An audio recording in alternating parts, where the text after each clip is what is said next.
Hi everyone, this week is Parshas Vayikra, a new book, as well as Shabbos Zachor. Parshas Vayikra talks about bringing korbanot. Rav Hirsch says the word korban comes from the word karov, to come close. It is sometimes also translated as an offering or a sacrifice. When we bring an animal or a grain offering to Hashem in the Beit HaMikdash, it is to repair a relationship or to strengthen the relationship between us and our Creator. But it does definitely require a sacrifice of money, of time, and certainly of possession. This year, as it is every year, the Shabbos before Purim, we read Parshas Zachor, the story of Amalek attacking the Jewish people shortly after they have left Egypt, after God has performed all these great miracles, and the dread of the Jewish people and God, and the fear was upon every living being in the world, and Amalek decided we need to change that. So it wasn't just attack on the Jewish people, but attack on God and His sovereignty. This year, as I think for all of us, Parshas Zachor is going to resonate in a very different way, unfortunately. Sefer HaMitzvot points out there are three elements to the mitzvah: to remember what Amalek did, the charge not to forget what Amalek did, and to timcha, to blot out, to eradicate Amalek, their name, from the world. The Sefer HaMitzvot points out that anybody who distresses the Jewish people is despised by Hashem.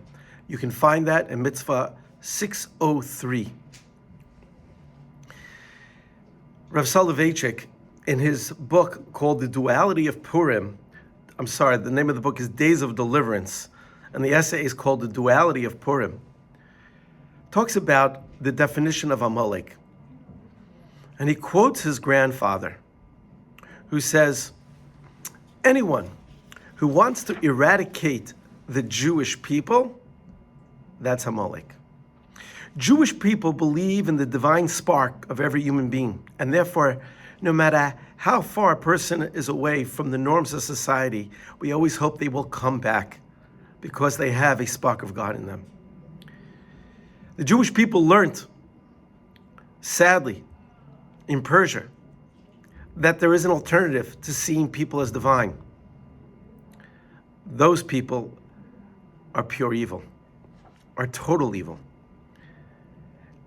And as Rav Soloveitchik points out, the mitzvah is to blot out, to eradicate that evil from our midst.